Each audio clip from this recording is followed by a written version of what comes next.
thank you to Surreal. I noticed that the description box to After Hours talking about today's biggest issues on mainstream news or independent news. So that hasn't been going on all the time. So there's going to be a difference. We're gonna after hours, which is basically talking about current events in independent media news, and we're gonna try to stay on topic. And then once that's done, when we feel like okay, we covered enough topics for tonight, let's just kind of chill out. And then we go on to anything goes. So I'll stop the stream, give it a minute or two, and then we'll go ahead and start anything goes. So that's kind of what we'll be focusing on. And thank you again, Surreal, for pointing that out. And of course, thanks for Tim Black with that special shout out. And guess what? He's got 99,000 subscribers. Let's try to get him to 100,000. And I can't wait. yeah, and let's also try to see if we can make up for what Tim somehow, for some reason, lost in Patreon donations. So let's get him back up. All right, so that's that, and we'll start with our after hours. Hi, Dominic. Hi, everyone. Someone, Jeremy, Hi. Kevin, Mr. E. People in chat. Oh, I'm just saying hi, people in chat that are showing up. Broken Carpenter's coming on. Sorry, Cool. I'm gonna start my AC unit. It's hot. How cold do you keep it on? Just 72 is usually the lowest, unless it's like really, really, really like 97 degrees hot. Then I might try to keep it lower. But What's the temperature tonight? And I don't I'm trying to know. remember. It's like a humid 70 something, I think. I don't know, but it's more the humidity that gets to me when the AC is off. Yeah, it's like Florida's like hot. Yeah. It's not much different here. But I wish it were colder though. So we're gonna stick to talking about independent media, right? Yeah. Correct. Okay. At least current events, and Yeah, that's yeah. focused around independent media. Like we Right. could talk about, for instance, strategy. Like I feel like in a democracy we shouldn't need strategy because everyone just votes for something. That's what democracy is, right? But why would you need a strategist to get someone to vote on something? But of course, this is the real world. We do have strategies. We have parties, strategies in everything. Not Okay. me. So that could be one topic. Okay, someone's got to Yeah, not mute me. the live I stream. feel like in a democracy we should need strategy. Ah, that's Broken Carpenter. All of us keep doing that still, huh? Yeah. Someone to vote on something. Come on, Broken Carpenter. We can kind of hear you, but So I had a kind of exciting thing, I guess, happen today. That is, well, it is related to all this. So I get, Ebon, I actually met and hung out with Lee Camp for about an hour and a half after his show in December because I think it was because I walked up, we were in this line, and I walked up and just started kind of bitching about mainstream media and, just my curiosity about like what are journalism schools teaching with all this going on. And anyway, so I had his personal email, which I don't want to abuse, but I had to just say like, good for you for ripping the New York Times a new one, So I basically just said, that's what we need to do. Like it could be full-time jobs for many, many people to just take every single article that comes out and just rip it up like he did with that. Like, paragraph by paragraph and show like this is how they did guilt by association and, just tear it down. Mm. Like, we could do that all day long. With you have a giant team of people doing that, But just for the Washington Post. And if it's a hit piece, should we do a hit piece on the author and not the article, not just No, the we should article? do a hit piece on the hit piece. well, I don't know. Well, yeah, If we do go the back hit. and forth, I loved what he said. Like, I guess what was his name? Whoever the one that wrote the original, the article, the New York Times article, and he said something about Lee Camp and his hair or something, and he just responded back with, like, well, I don't know what he looks like, but I don't know. It was humorous, but still, scathing. I think, like resort to picking on my appearance. What is this? Like, Yeah, but it happens. It's a strategy. It's just like yeah. H.A. Goodman when they smeared him. They used the goofiest picture of him possible. Oh yeah, yeah. But I thought, so anyway, I wasn't expecting a reply really, but I got one and said thanks. So he responded to me about it, but I just said we should all be doing this, and I may start doing that actually.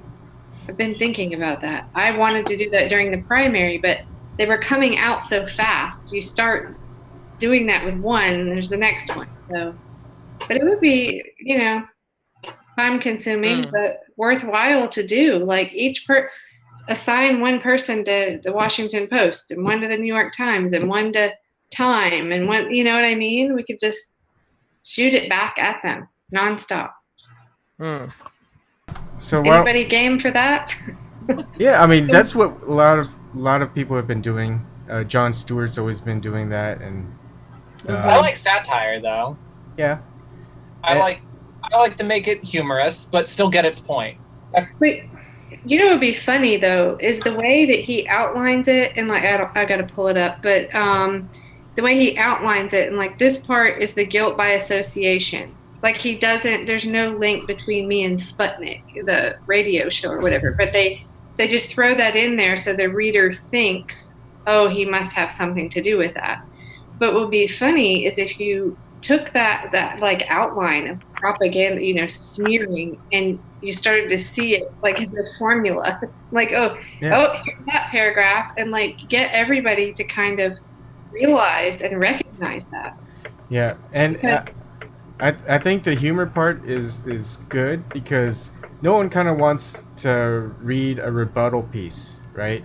But if it's from a comedic point of view, people are going to read it because there's also comedic value to it. Oh, right. Yeah. And he does. I mean, to me, I was just full of flattery at him when I met him. But really, to me, Lee Camp is like the closest thing we have to George Carlin. Really, his wit, his just, razor sharp wit is, and how political he is. It's wonderful. But yeah, I got to have humor. So Yeah, it's a good double-edged sword right there. right, right. So anyway, that was my excitement of the day. I got a response, a one-word response. But hey, I bought Maybe it. that's harder than most people get. Oh well, just because I happened to be there, and it was a small venue here in Chapel Hill. I was kind of surprised that there weren't more people at his show. Max Kaiser was there also, because it's a UNC campus, so we thought there'd be more people, but everyone also pretty much cleared out after the show, and we hung out and stood in line to buy T-shirts. So anyway, they were really down to earth, all of them, and it was great. And Max Kaiser, wait, I might have to get Michael to. Hey, Michael, what did he was talking about? Like we had to go to. We're gonna have to go to like airing from China next. Like the whole criticism that they all get for being on RT is all just because they can say what they want. And he addresses that in his rebuttal. He basically says, I've never spoken to Putin. I don't know, nobody tells me what to say. And I asked him that directly because really, if we're going to criticize certain media because of who owns it, right? Or certain voices because of who owns it, then I mean logically you got to kind of look at that with it's on RT. Yeah, But look at who wrote the hit piece. It's on New York Times, right? I know exactly. And Lee Camp, I mean, he was just like, no, I'm just allowed to say whatever I want. Like I have never spoken to anybody. Nobody's telling me what to say, and I think that's true for Ed Schultz and Larry King. I mean, did you guys know how long ago did you realize where Larry King was? Because I thought he had like dropped off the face of the Yeah, earth. I thought he retired when he was leaving his show on CNN, and then all of Right. a sudden, fast forward a couple years, and I find him on RT. I didn't know about that. I know. I tell everyone I know that like still watches mainstream media. I'm like, yeah, Larry King. Remember Yeah, him? yeah, Yeah. and okay, sorry. No, go ahead. Oh, the best thing about it is don't even let them know. It's like, dude, do you remember Larry King? Wasn't he awesome? They go, oh yeah, he was awesome. He goes, and then you talk about RT, dude. RT has some pretty good stuff that they cover. And they go, RT, isn't that Russia Times? They go, dude, why are you watching propaganda stuff? It's like, Mhm. don't you know that Larry King is there? So they all of a sudden they're like, their brains trolling. They're going, wait, I Yes. love Larry King, but he works at RT, which is propaganda. I don't know what to think. And, Right. things like Well, that. it is. I mean, you can understand why people feel that way, but I don't know. And Ed Schultz too. I mean, Yeah. he's the real deal. I don't know. But okay, so anybody else have anything to add to that?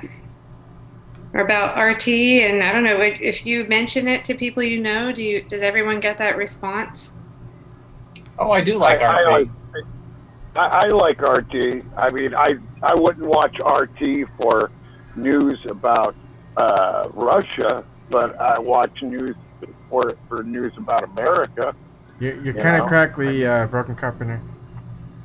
uh, just a sec.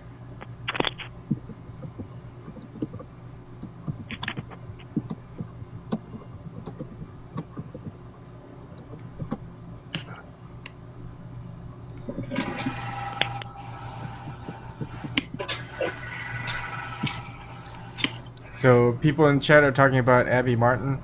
She's no longer in RT and is with Telesur, maybe. Jenny Hmm. says Yeah. is I never heard. I didn't hear that. about Abby Martin. She's no longer in. Okay, James, can you mute the live stream? Okay.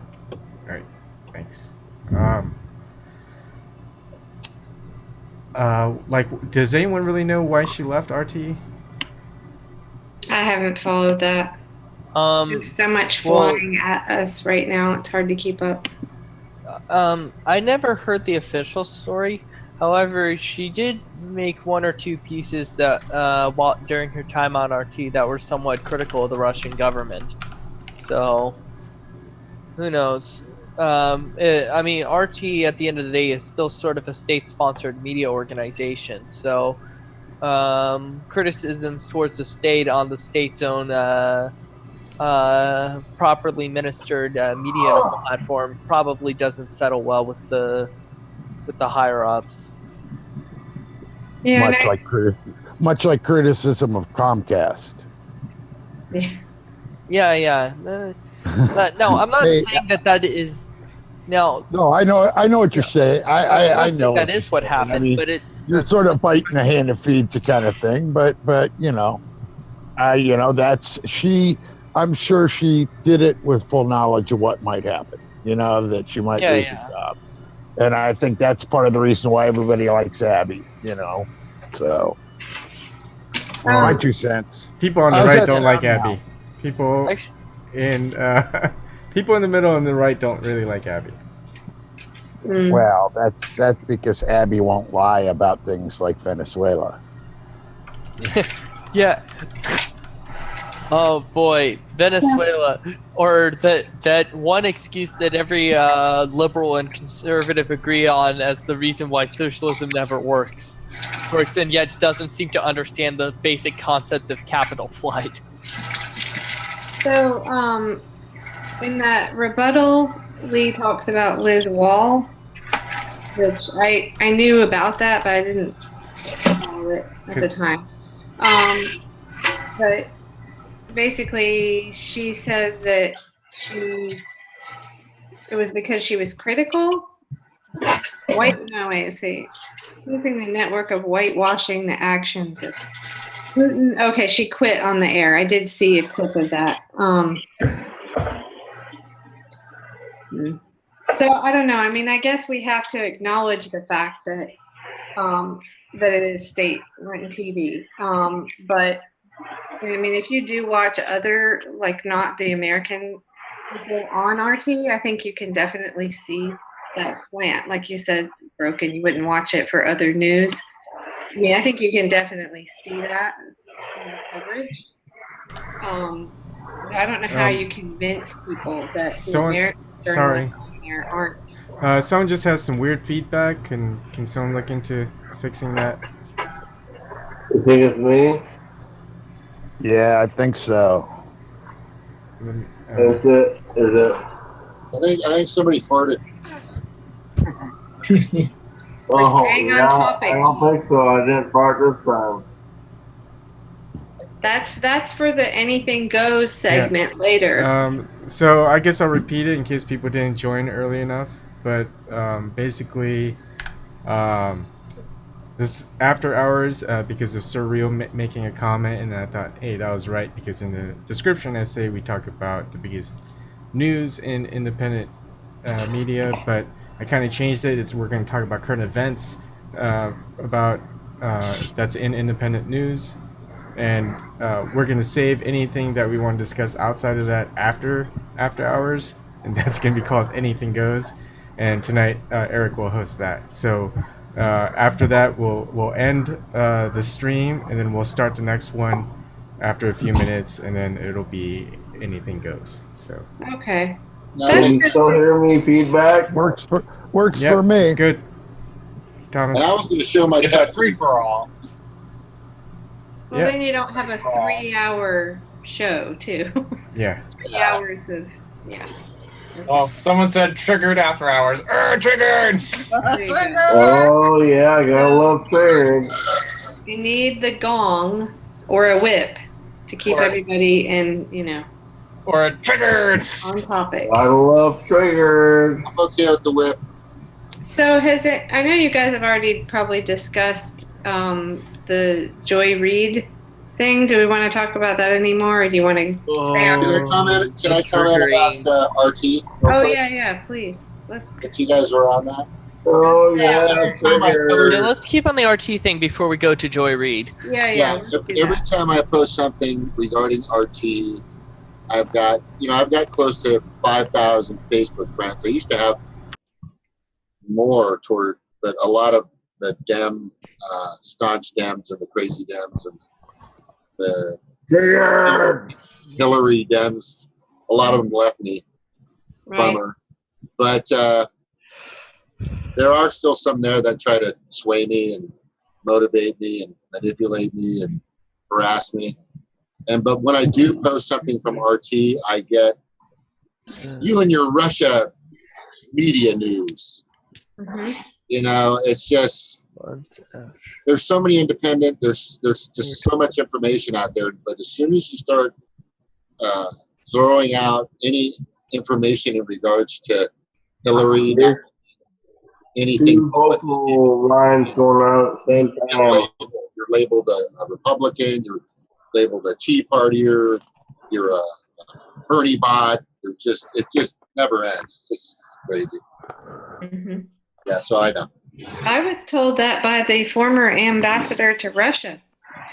One night I inserted myself in an argument on Twitter. Where's the feedback coming from? Right. I don't know. Oh, I think I know what it is. So I actually. I'm hearing everything 2 times. Yeah. I may have mentioned this before when we were talking about the, vote shaming that I was told by Michael McFaul, the former ambassador to Russia. He told me directly that he hoped my vote wouldn't count. Ooh. Yeah. because I'm in North Carolina, and how dare you vote for Jill Stein? So it happened I'm because still hearing feedback. really, I'm I not. don't think it's me. I don't. I don't have it. There's like a little bit of. If it's a It drumming, wasn't me. I muted. Want okay. me to Yeah, mute? let me mute. I'm gonna mute.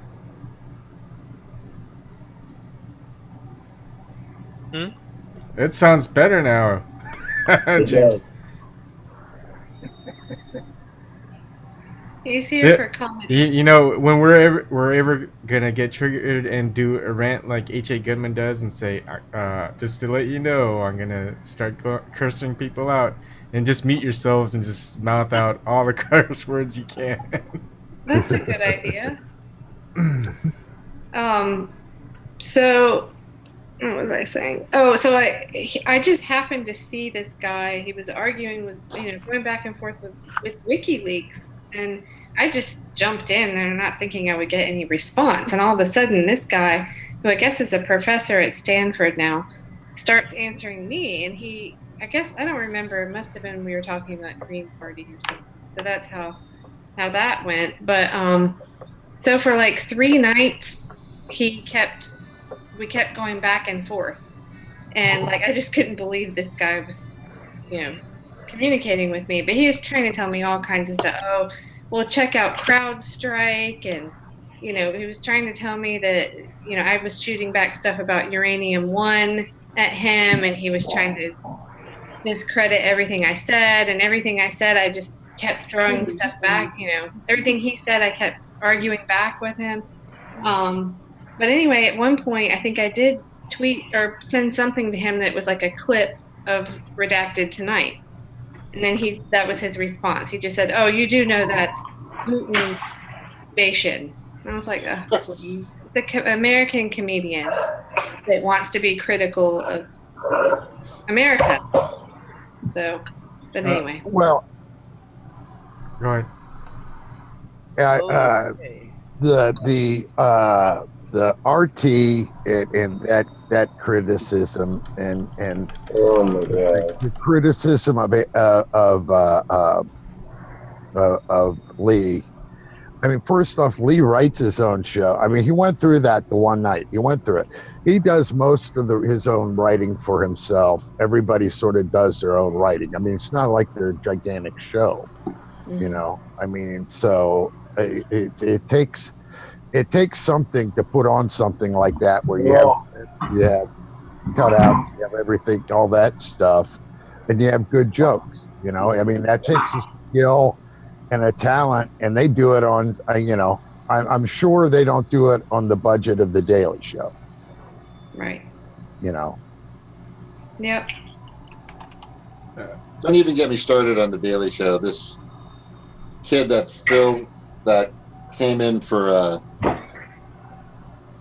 how am I losing his name? Oh my God! Jon Stewart.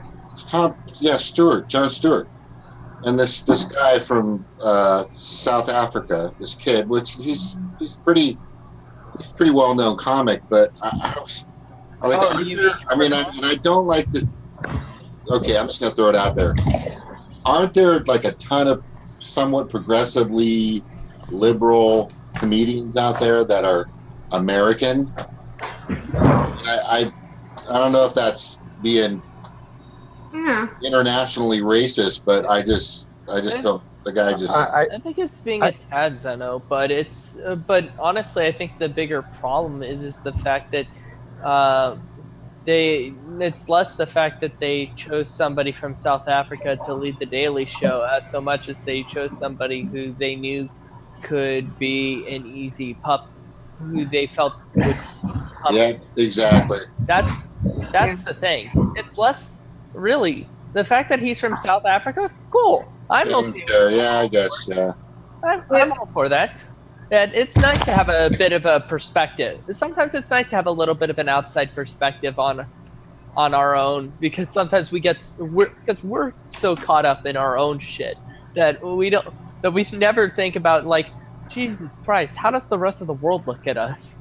I So just I feel like on that sense it's refreshing. But the bigger problem is that while he provides an interesting spin, he's doing it in a safe environment for which he know for which he isn't in a position to deliver any effective criticism because he's sort of been brought in and there's an expectation from being brought So in. much feedback.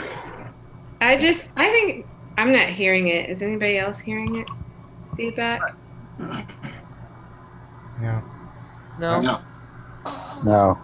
Anyway, I just feel like Trevor Noah, it's just all part of the same. It's like as soon as Bernie was out and they decided, oh, okay, it's time to just jump on the anti-Trump train, and we had Samantha Bee and Trevor Noah and John Oliver and all of them. They had some. They had some Samantha pieces. Bee is still on that train. Oh yeah. She's still. But they also did some hit pieces on Bernie and Yeah. Green Party's people. Yeah, they did. Oh Stuck yeah, around for a John little bit. Oliver did one on Jill. On Jill. But I just felt like it was this like, let's placate the masses now. Let's all get them beating the oh stupid Trump, and it was just, to me it was not funny. It was, I just turned it off. And I want to go back to the RT thing for just kind of a little bit, because that's the Russia state-run media. That's what most people call it. But would you rather have Russia state-run media or corporate-run media? I'd rather had neither. But yeah, if you have to have a choice, because when the people argue about state-run media, the argument that you're going to probably return is going to be, so do you prefer corporate-run media? Corporate as in you've got multi-conglomerations controlling your media, and would you rather have that than a state-run? And these people in these big media corporations are not from just America, but they could be from like the UK. Technically the BBC is sort of a private public merge media entity. So there's. Yeah. Anyways, just your thoughts. Would you, if you had to make a choice, would you rather have Russia state-run media? Power and concentration of the message in either the government or corporate hands is not a good thing. Look, I'd rather have RT. RT seems more objective than ours. But yeah, if it's in this case, it's another country doing it, so they're being critical of things that our media isn't going to say. So it's a different. But if you're saying in the same country, would you rather have corporate or state? Is that what you're saying, Ebon, or is that your question? Yeah, I mean, it's. I guess in this country. Yeah. I guess you could just make it specific. I mean, let's not make it generalized. Let's make it specific.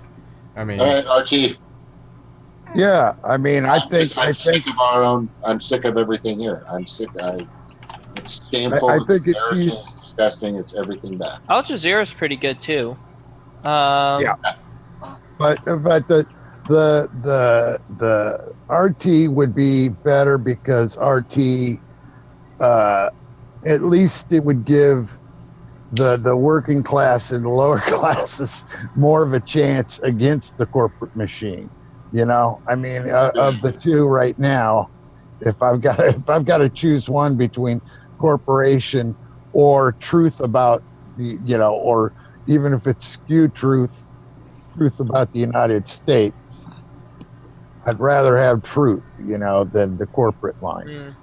Oh, well, and I think that's the problem with the Daily Show and that other thing.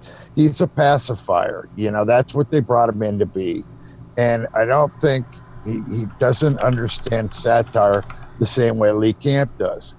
If they took Lee Camp or put Jimmy Dore on there, it would be a totally different show. Oh God, can you imagine? It would be similar to the Daily Show. It would have held true to its values more, I think. Yes. Oh God, can you imagine if Jimmy Dore was asked to take over the Daily Show? That would be awesome. Yeah. I really kind of, well, sometimes I don't, because we've all like, seen that once they kind of go mainstream, that they turn into. well, they lose a lot of edge. I mean, There's you a can lot just of look people at Stephen Colbert. Once he left, I am so not amused with him anymore. Yeah. Isn't that weird? And I used to really like what he would do. Like, Now, but I mean, it's because back then he had a character. He had a very specific point in satire, point to his satire. He was, I mean, I guess when he left, he had to abandon that point. His stick was is that he had this super conservative, ultra right wing pseudo nationalist character that basically parroted neoconservative talking points to ad absurdum. But once he left, he can't he's not in a position that he can do that anymore. Yeah, he sometimes occasionally brings out Colbert as a cameo. yeah. His Well, character's a Colbert cameo, but also, he can't. before he really got to be well known, one of his kind of things that he liked to do was kind of mess with people. And because he had somewhat anonymity, some people knew who he was, but he wasn't a big name at that point. And so I don't know. Wasn't he the guy that did the roast of like George Bush? Yes, I mean, when it was funny because they didn't really understand who he was, and he got there and he just, was hitting the guy verbally, and it was funny. But now everybody knows who he is, and basically he's just the next David Letterman who likes to bash Trump a lot. Oh no, I think Letterman needs to stay more edgy all the way. I mean, not completely, but. I think that's just going for a demo. He has to broaden his demographic. He had to widen to make the Late Show work. So another thing about RT.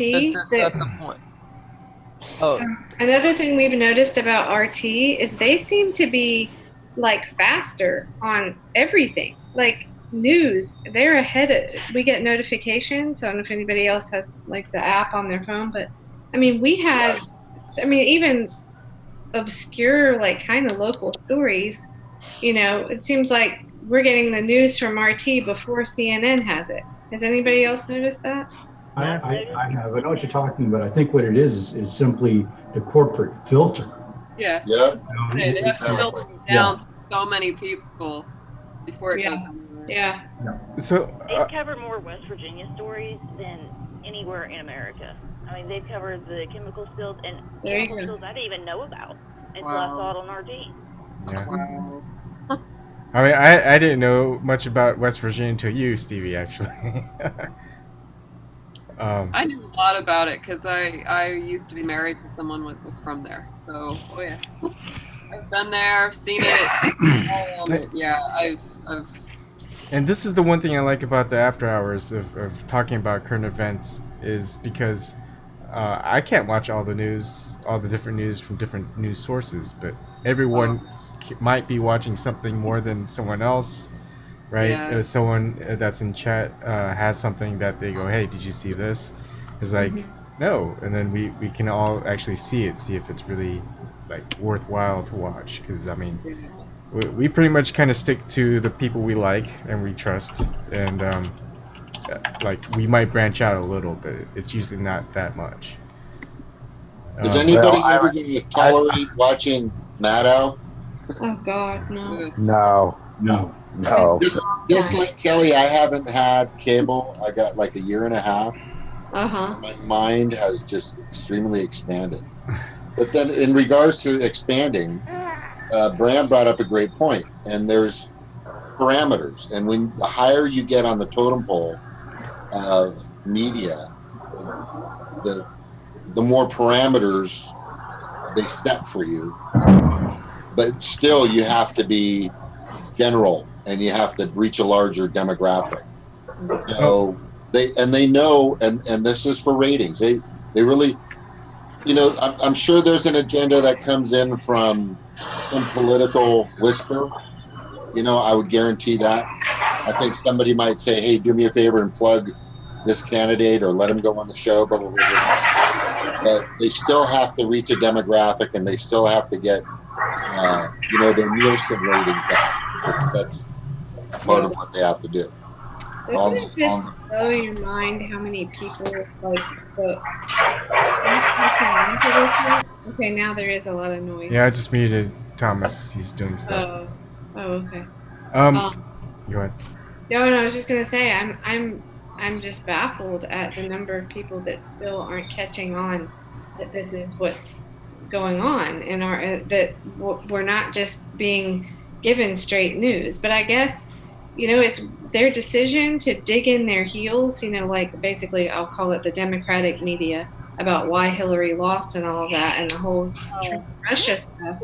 I guess their decision to keep digging in their heels is working because people are still listening. They still buy it. Well, they've been talking about it this long. It must be true. Yeah, you say it enough times, and people will believe it to a degree. Yeah.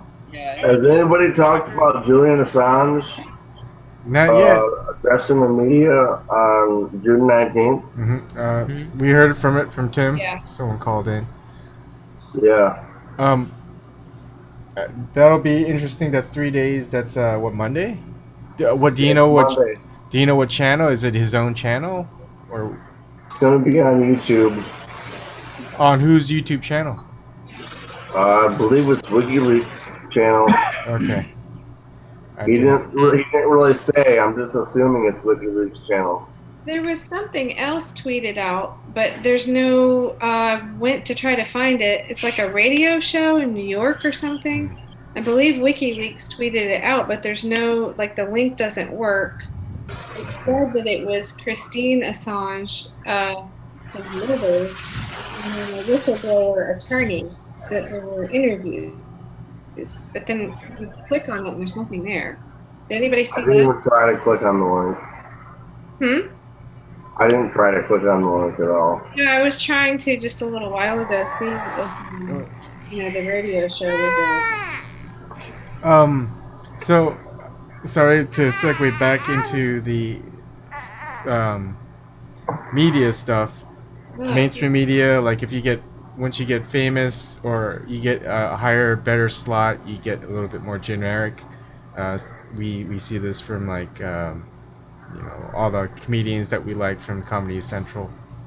Now, like Tim says, people who get fired, they don't really start their independent media. I think the only one that has is going to be Bill O'Reilly, right?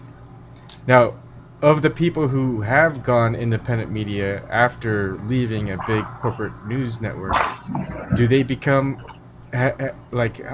how many actually become more broad in talking about whatever they want? Ed Schultz. Schultz has done a great job. I like Ed Schultz. So basically, people that are in RT, I guess you could say, that went from like CNN and MSNBC. Yeah. Well, he does his Facebook Live things that are pretty good. I haven't watched all of it, but watched some. I think he seems more bold now. But yeah, I guess you can say that. That's what got him canned, being bold. Can't be bold with parameters anymore. Terrible. He stood up for working class, Oh. Bram says Bill O'Reilly went with the Blaze. I don't think he counts as independent media. Bram, you can say something. Yeah. Please. So Keith Olbermann has made me sick, by the way. Right? Eden, were you going to say something? Yeah. I was going to say, doesn't it seem kind of weird? Like, why is it, we all know that media has been messed up for, I don't even know how long. But, for years. why is it now, a talking point? I think the media that we need to watch and call out is especially the Colbert and Trevor Noah, SNL, and we don't. I don't know. I don't really watch that kind of stuff anymore because it just seems so heavy with talking points. But most people, they think that that's still safe. That's what I've come across. Mm-hmm. So what they think it is still satire, that they're really what I'm seeing is people think that it's the news, that it's not TV necessarily like all of it. It's just like, oh, it's the news that has, propaganda and reasons for lying to us. Like, this is just a comedy show, or this is just the late show.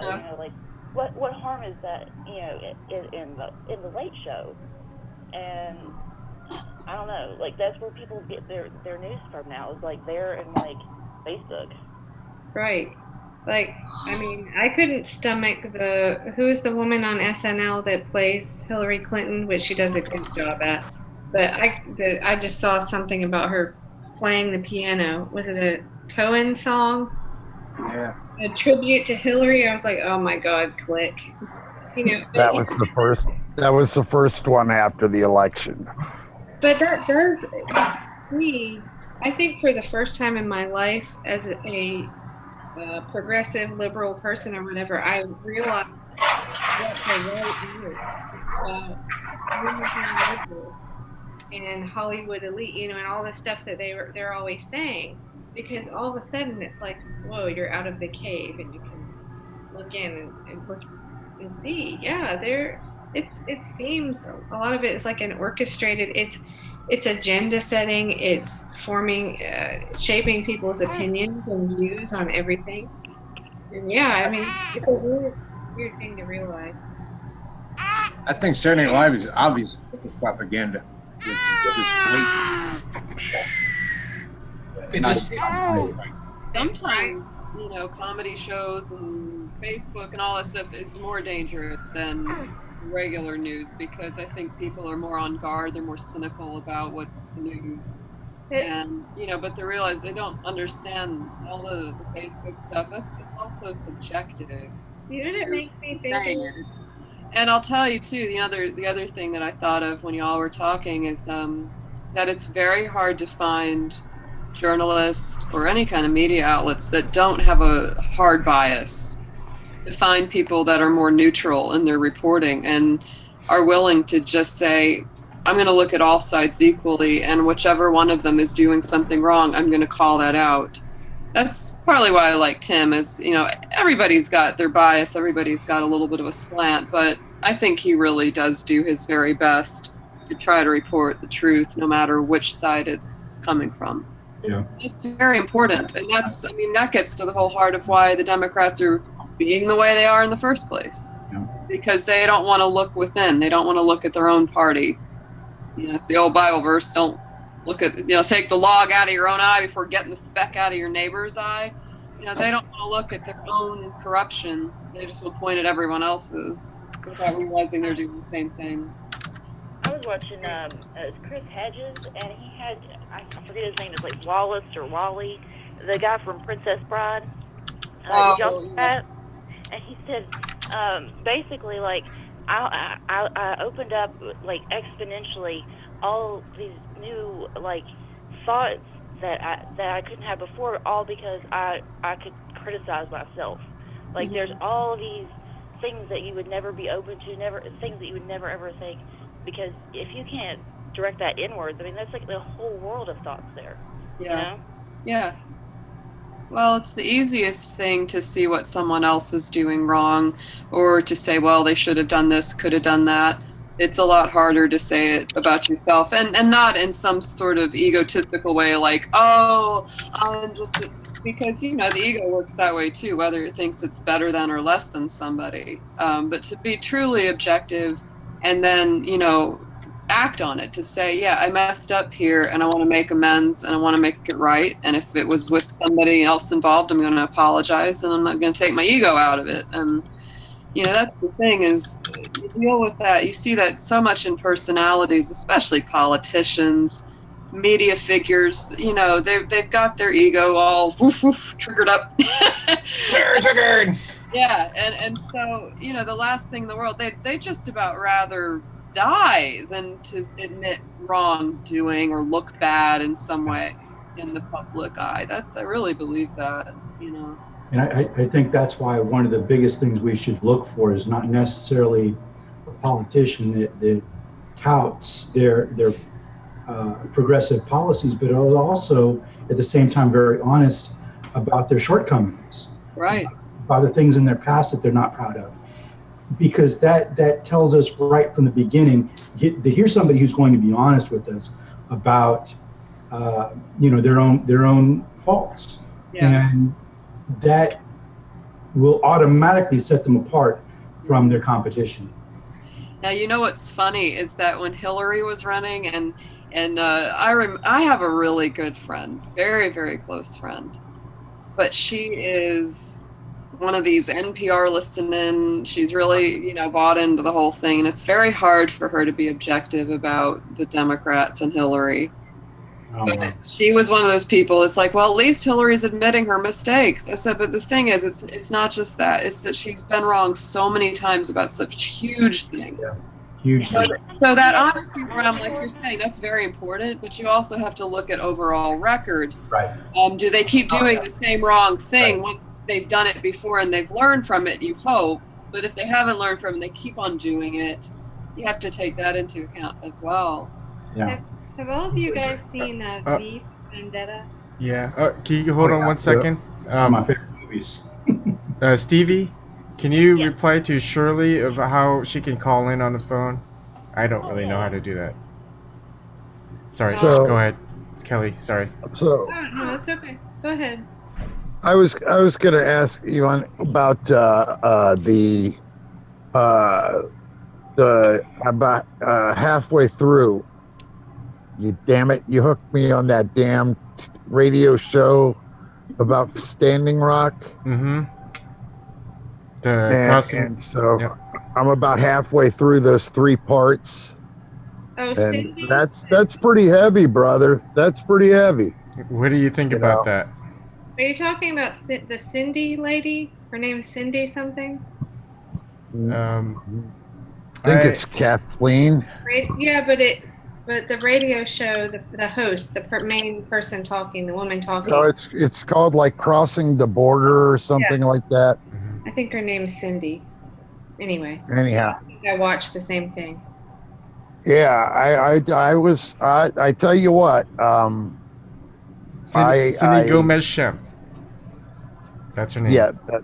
What is it? Cindy Gomez Shem. Yes. I saw that. Tim actually, mentioned it. Hi, Shirley.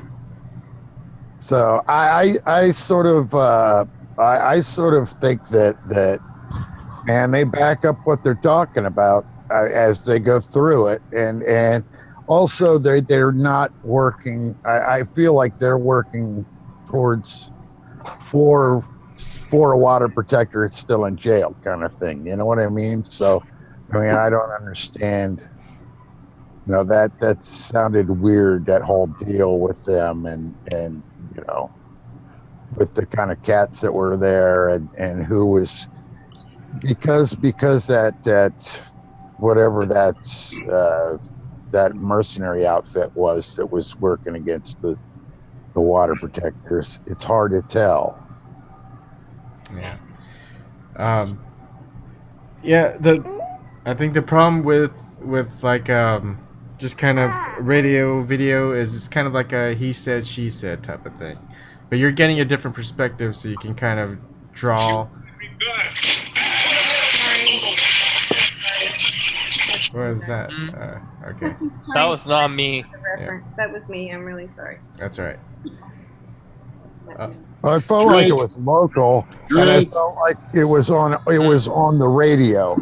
And usually radio stations are pretty careful about what they will and won't put out on the air, because that's a whole different ballgame than the internet. To some extent. But it would be. Here's the thing. Like the whole panel idea that I have. Some people it would just be a lot easier just to get these people on and talk to each other and have some moderator ask them questions and get their take on it. That way it's on forum. They can talk with each other. They can interrupt each other, to some extent to kind of rebuttal. It's just normal kind of a debate. So you have her on it. You have Ed Higgins on it. You have another person involved. But the thing is that almost never happens because some people just don't want to be on it. And when is that a thing to look at and say, hey, this person's not wanting to be on a panel, so does that person know that this person, like, they don't have anything to back up in a conversation to like, for example, if like someone mentioned having a panel of Defango, George Webb, and Jason Goodman, and maybe a fourth person to kind of maybe to even it out, like H.A. Goodman, right? And they, I haven't. What was that?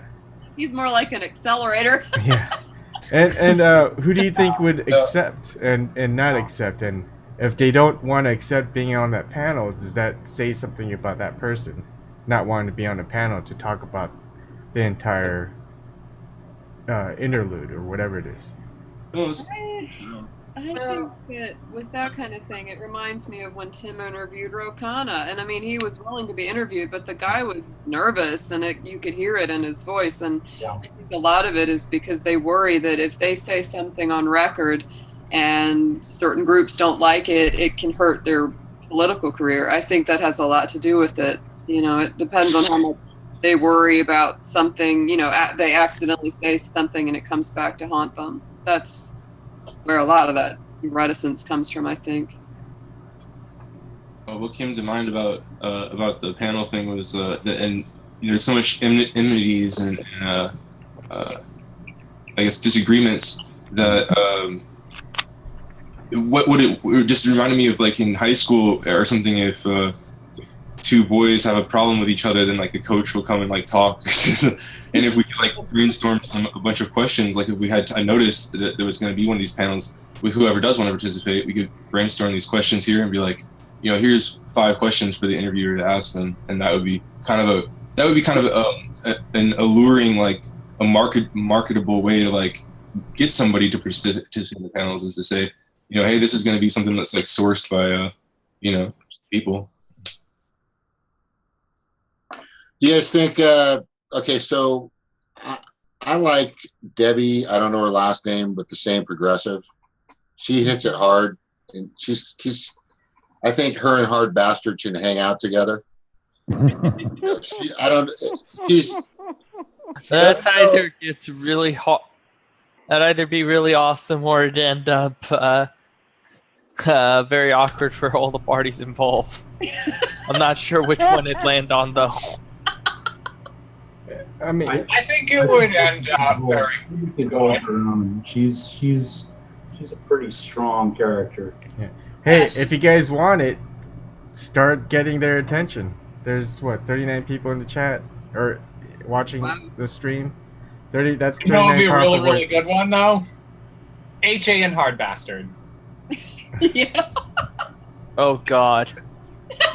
That'd be very dynamic. I love it. No sellouts part 2.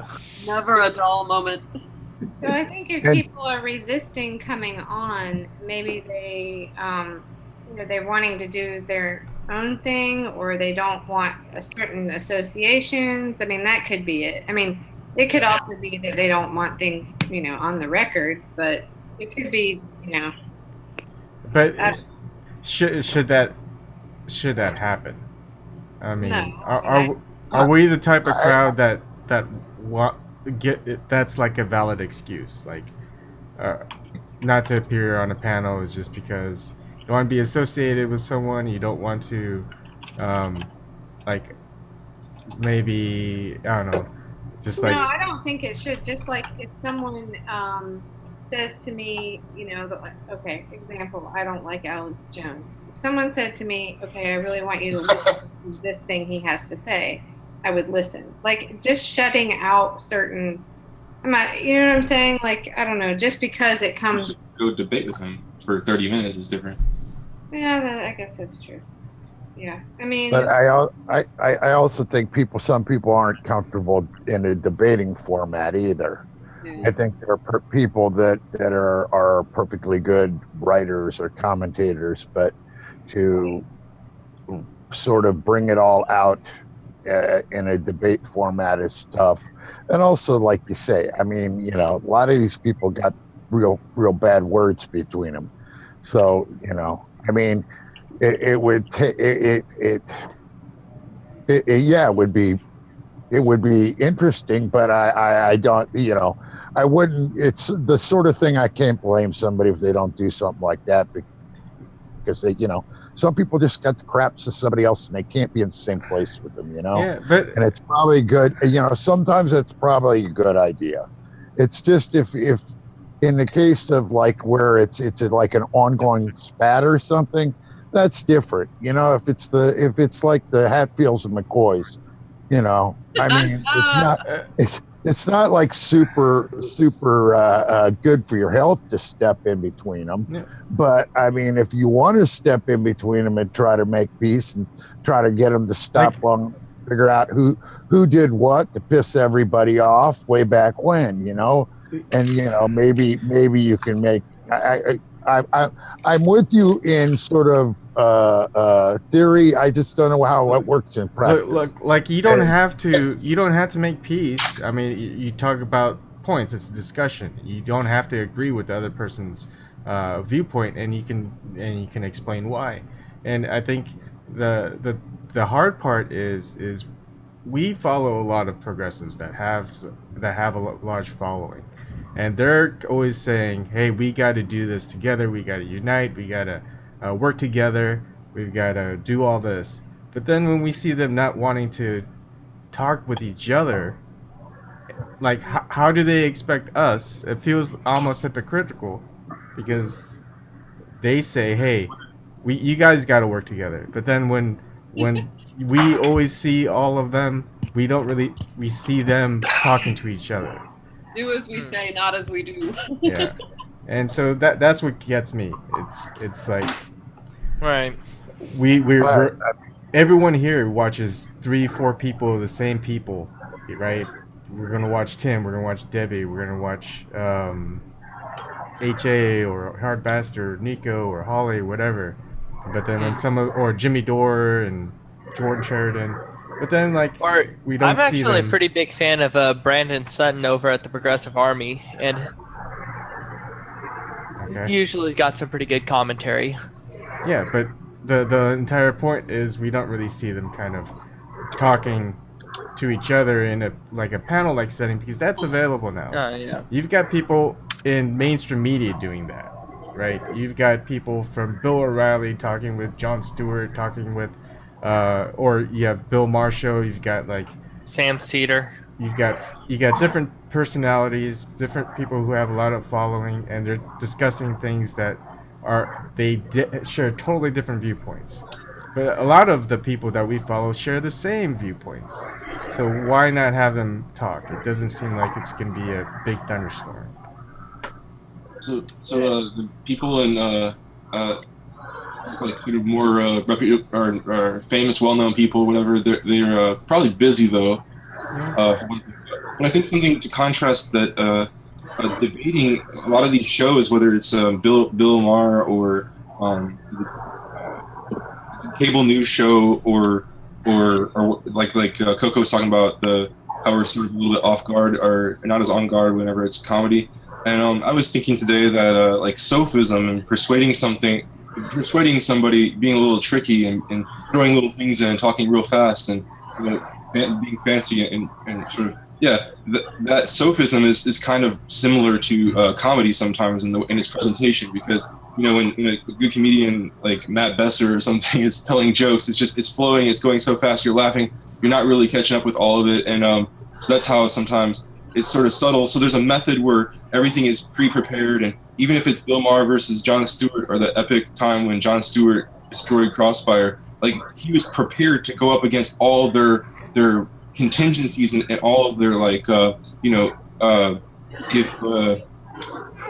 if this happens, we could go to this, we could say this to so he destroyed, he went through all of it. He was prepared to be up against basically a very prepared crafty, very witty, kind of hosts, and it's their show, it's their turf. They're gonna cut you out. They're gonna use every trick they can. Go to commercial break. But it's always set up in some kind of way like that, and it's not debate enough. So I think those panels are an amazing thing, because it's a debate. It's not somebody set up somebody's own home ground, or they feel comfortable where they can do this and that, and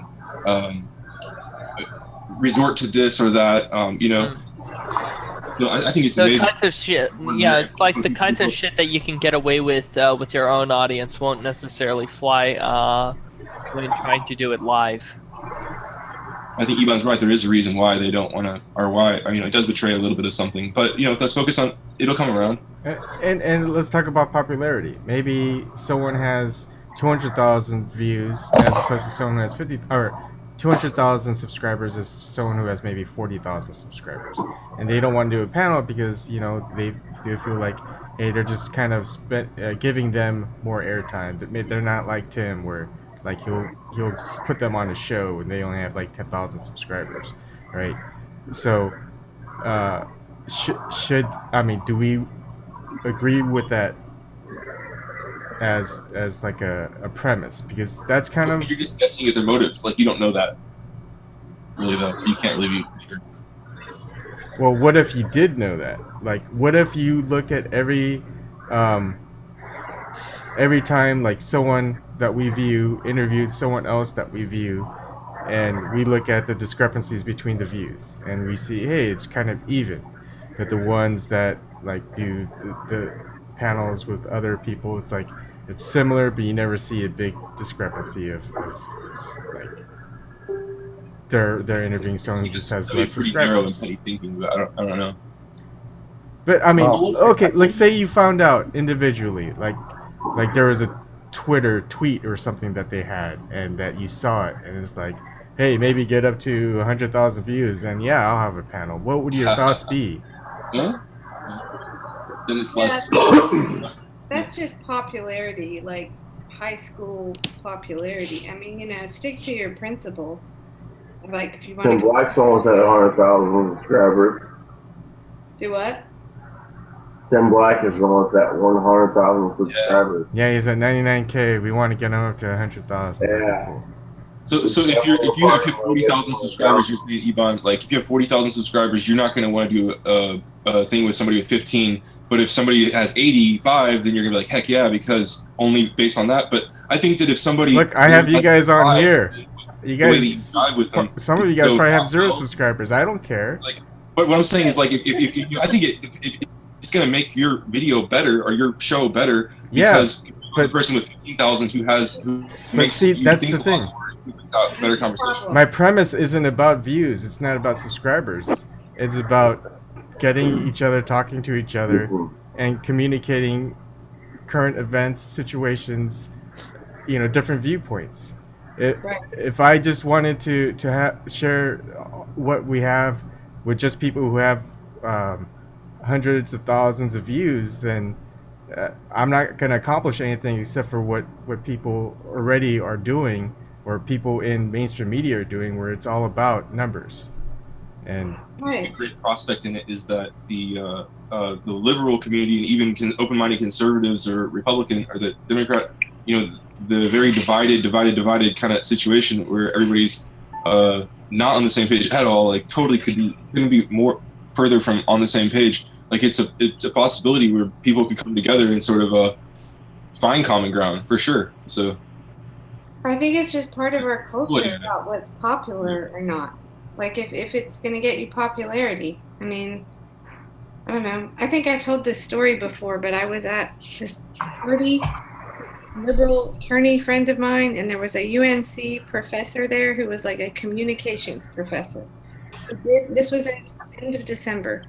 Did not know, thought Edward Snowden and Julian Assange were like one person. Like, didn't even know.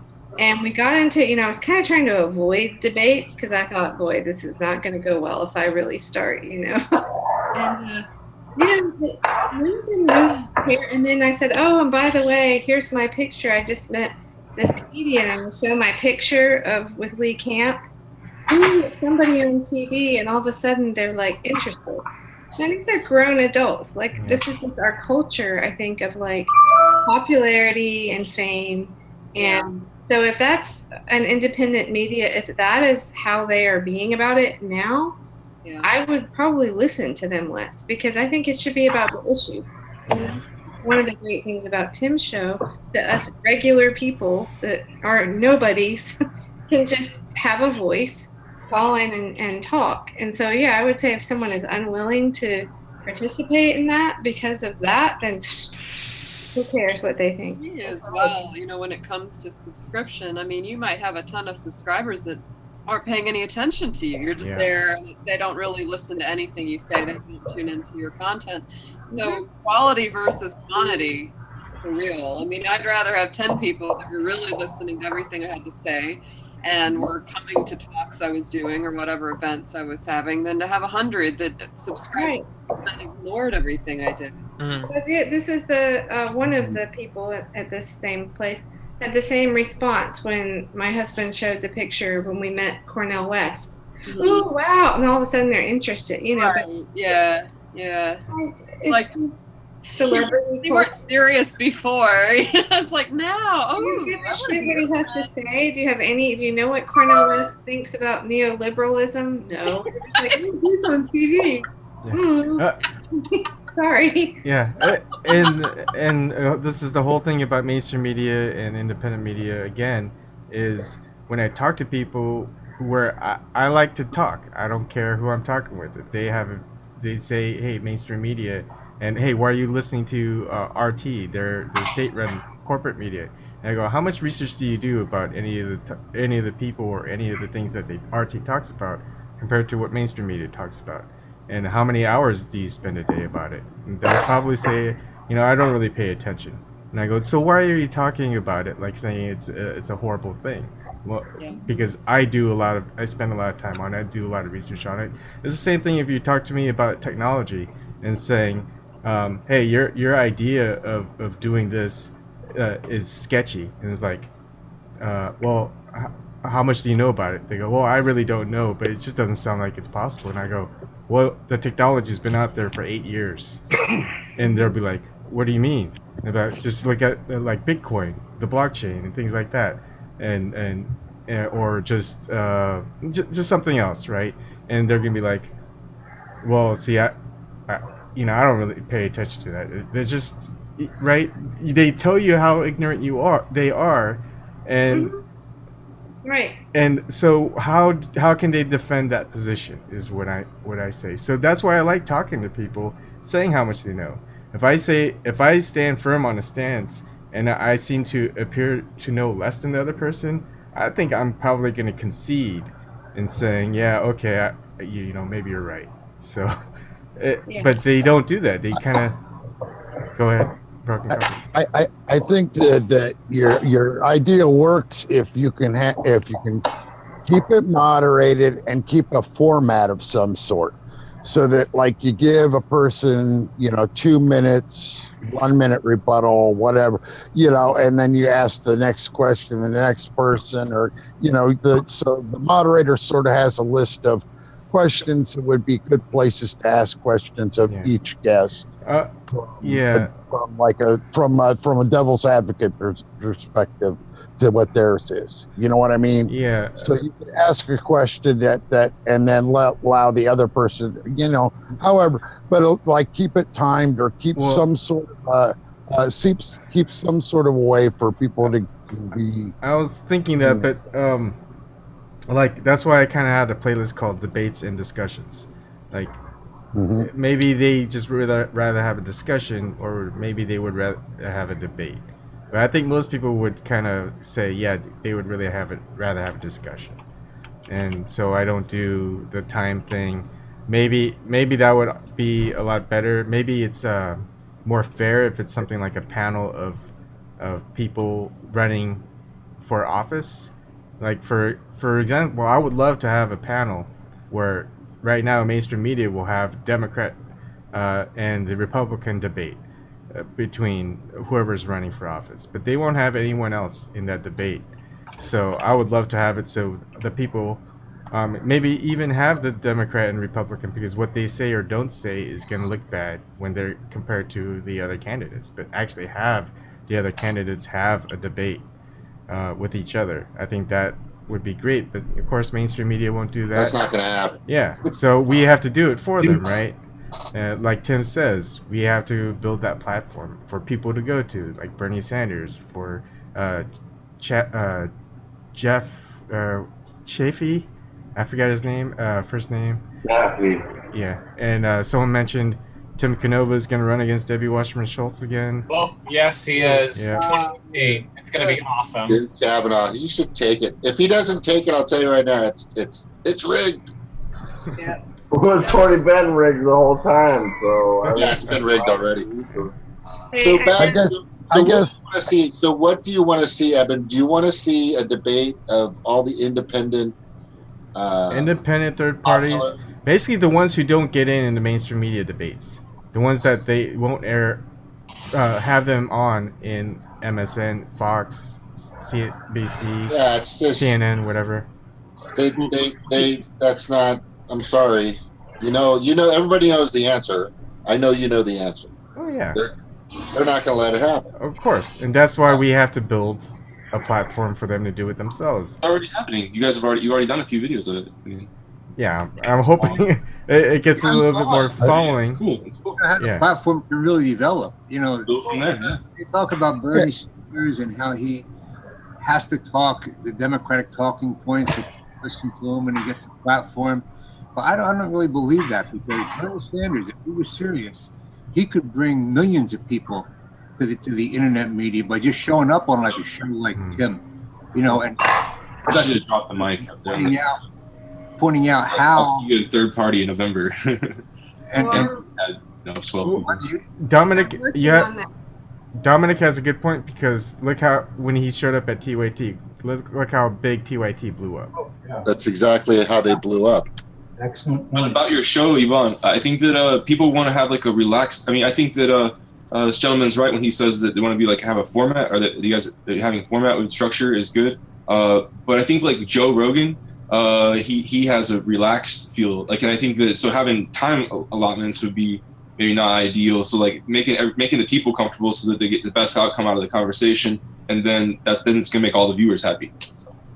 I agree. You know, that thing is important, and that's why, you know, a lot of people were upset, like when Tim interviewed O'Connor, or people that you really kind of, you feel like you want him to like really hammer him, but if you do that, they're not going to come back, and they're going to tell other people, don't go on there because I got slammed.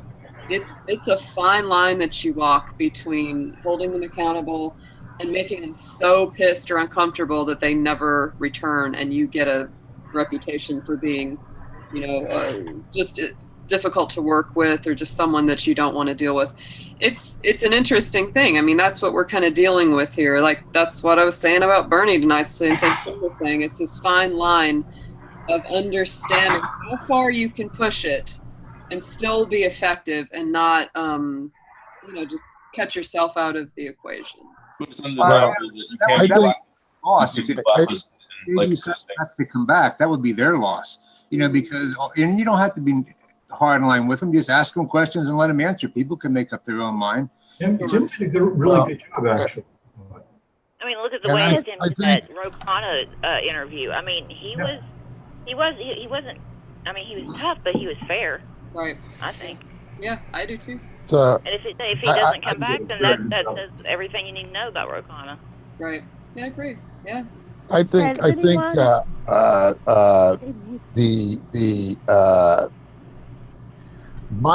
my only point about like time and stuff was just, if you're going to get people that really disagree with each other, you're going to have a lot of times where they're going to be like, you know, if they can't be conversational, then it will be sort of a screaming match. You know what I mean? And that's where I think sort of. That's why, you know, that was what I guess why I was just bringing up the format thing more than anything. But yeah, if you can keep a relaxed feel about it and it's conversational, well, people that's a good thing. But we've got a culture now where everything we watch now is a debate between two people that have, you know, either side of an issue, and they talk in talking points. And I don't think you'd get that with the people you're talking about. I don't think you'd get that kind of an argument. I just think you'd get a very heated argument with some of these. They're more likely If we put some of these people in the same room. to the fire. I mean, that's why we're not supposed to allow torture of witnesses, torture of people that we're trying to get evidence out of. It doesn't work. People don't say anything in torture. Wait, hold on. Sir Chad, can you mute your YouTube stream? Oh, my bad, man. I'm sorry. It's okay. And- Are you gonna put earphones in? That might help. Let me get some earphones. 'Cause I couldn't hear you, Ariel. Sorry. Has anyone ever heard of Howie Klein? No. Could you wait till Sir Chad fixes his audio or mic? Okay. All right.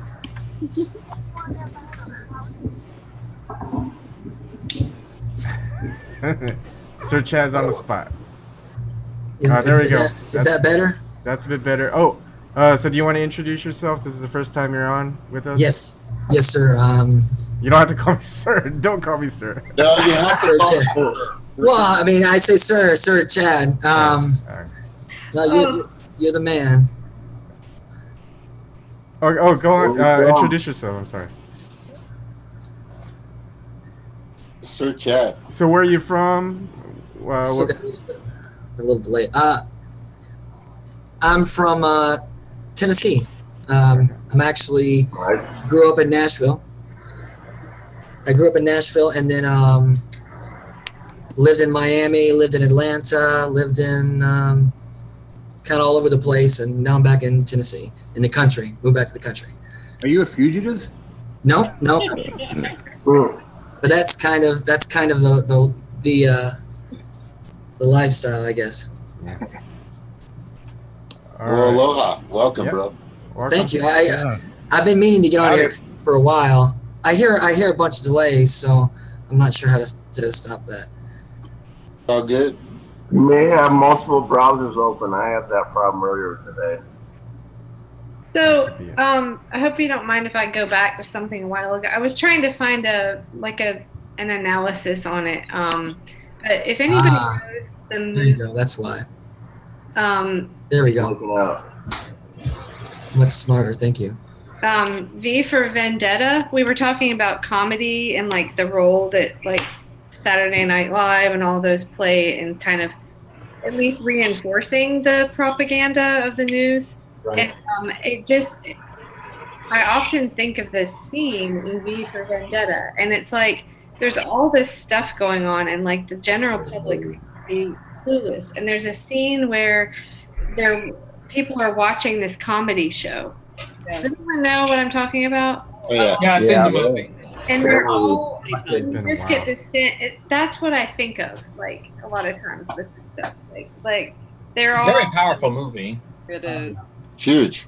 I love that one. but the masses. We're placating the masses with this entertainment. They also popularize politicians because when they become actors of those politicians, they Right. make them funny, just like Tina Fey with Right. Sarah Palin, right? She got pretty popular because Right. of that. Yeah. The other thing that they bring out in that film is that the comedic thing. It's like eventually he pushes it too far, and as a result, he's killed. Yeah. And black bagged, right? I mean, that's Yeah. because it's like he goes too far, and they disappear him. Shirley, you were saying something about someone before. Sure, Chad had to fix his. I was asking if anyone ever heard of Howie Klein. Yes. No, I don't. What He's about? pretty good. But I don't think he has a YouTube channel or anything, but he has a website, Down with Tyranny. And Okay. he's pretty good about letting you know which Democrats are running and the ones that are Republican-like. That's a good one. I'm writing it down. It's a blog spot. Is he YouTube? Nicole Sandler show has him on every Thursday, but right now he's on vacation. Okay. Who has him on? Nicole Sandler Sandler, Sandler. Okay. I think I've heard of her. He like concentrates. He concentrates on trying to work on the Democratic Party from within. And he's concentrated on trying to get more progressive candidates in. I mean, he's like a sort of one of these guys that's he stays within the fold, and you know. But I think he's great because he's got a lot of great comment. You know, he's got a lot of great comments about the modern Democratic Party. Yeah, because he mentioned about the Virginia governor race. He said both the Democrats running wasn't really nothing. You could take either or.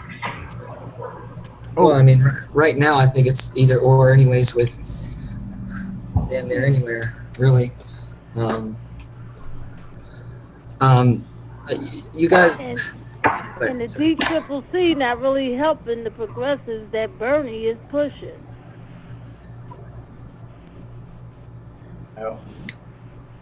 So I think that's the key with Tim doing panels with some of these lesser known people that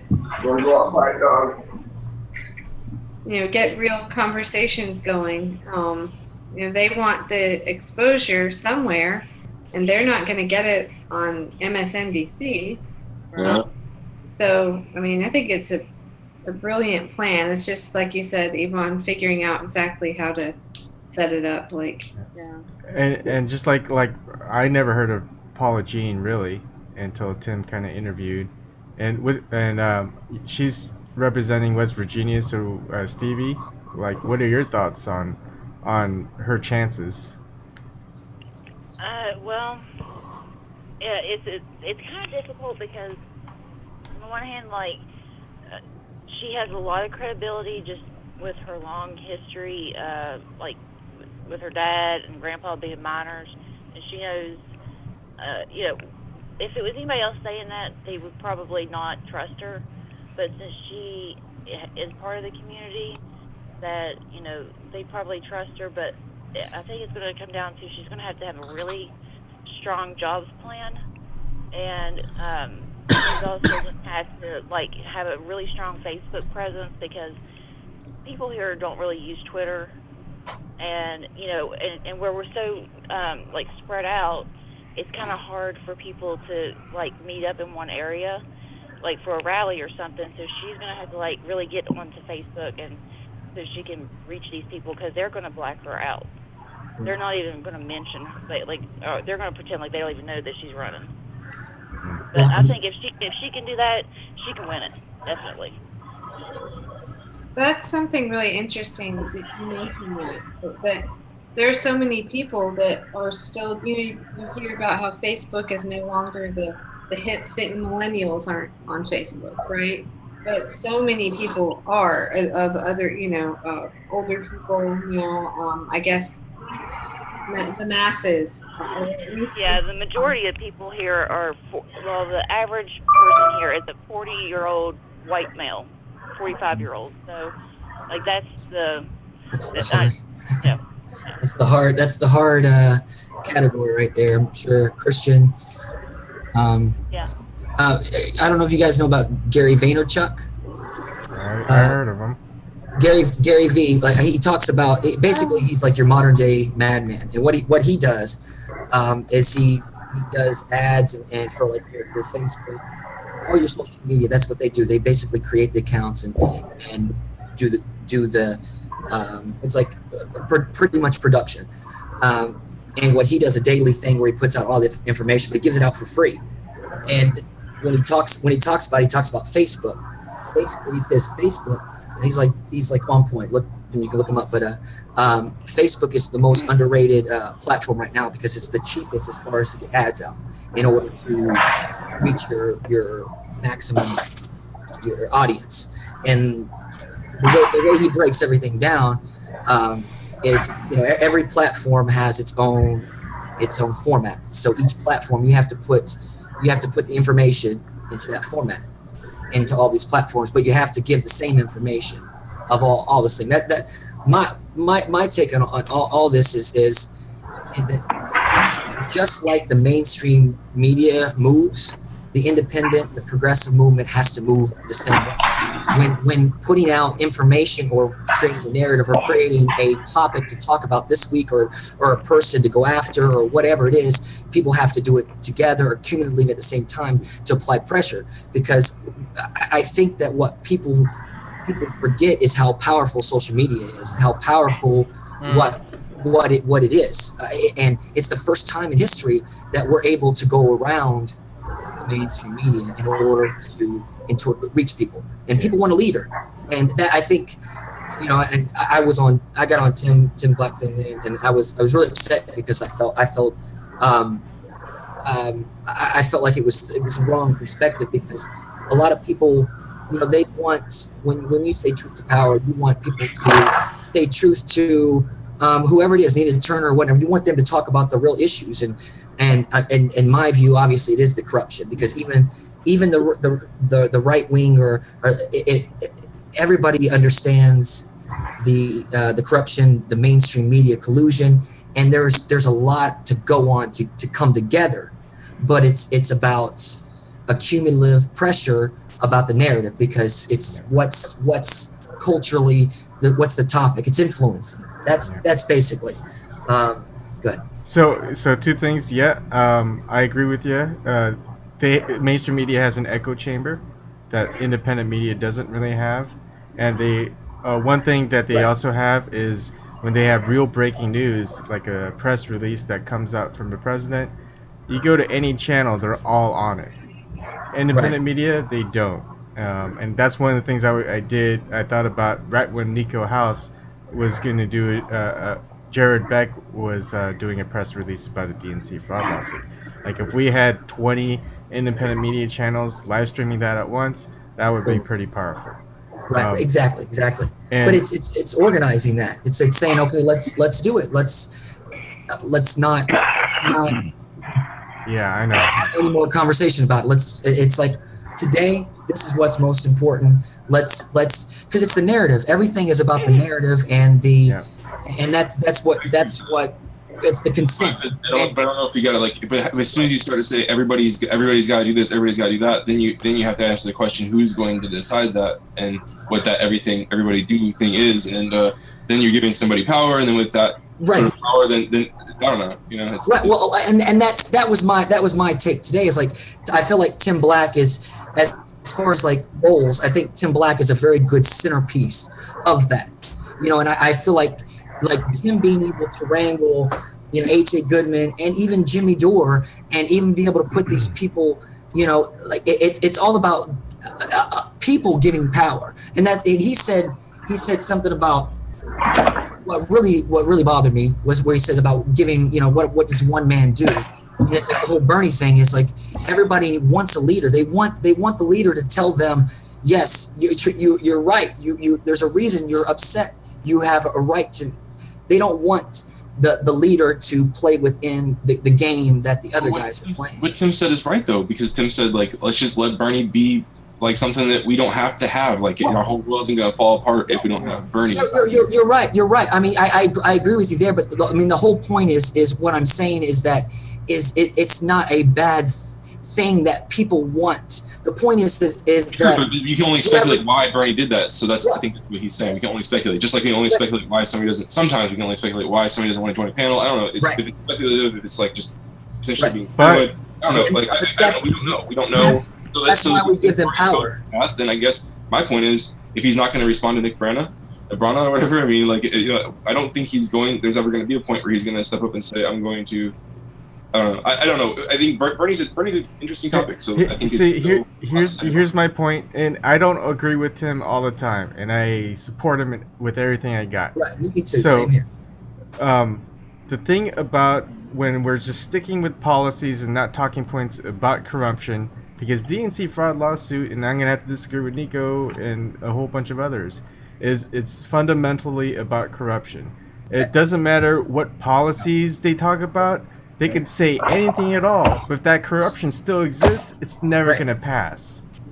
and that's what I was trying to say, is that the lawsuit validates the conversation, and we can use even the right, even the conservatives want to be progressive too. They really do, and the way you give them the lane to redemption in a way is we got to take down Hillary, and that's the problem. I almost feel like progressives really have to team up with conservatives because they understand the WikiLeaks, they understand the mainstream collusion, but the cognitive dissonance when it comes to some of the stuff that they believe is real.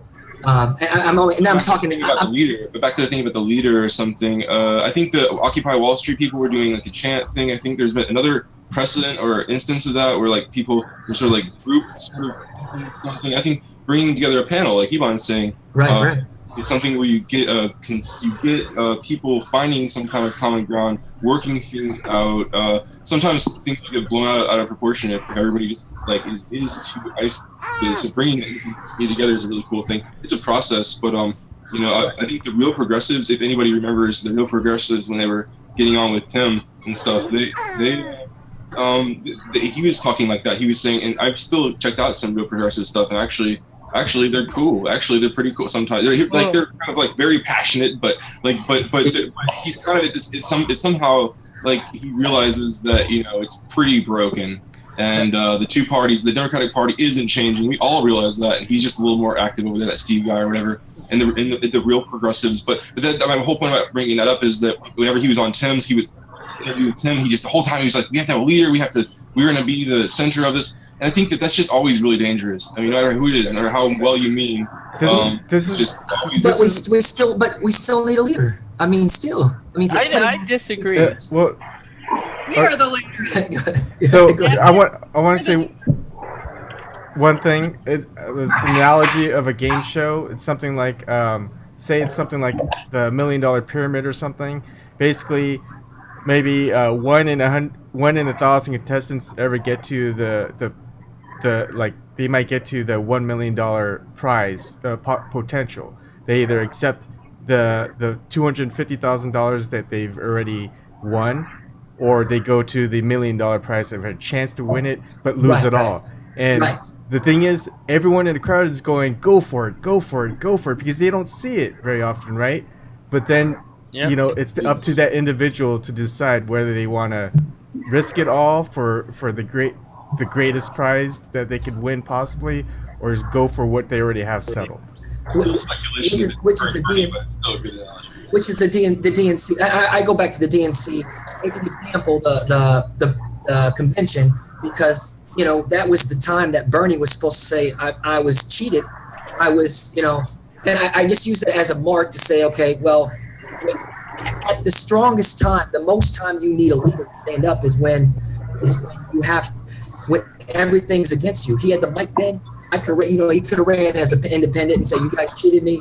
I'm out." On the other hand, people could drop the mic, sort of be more aware and recognize that journalism, this or that, and sort of not let it work. So not let them insult your intelligence. Say, hey, I'm offended by that this ad, this kind of insinuation, this kind of just kind of like I want to say lies, but not like just sort of like fibbing and sort of like stretching the truth incredibly, really distortedly.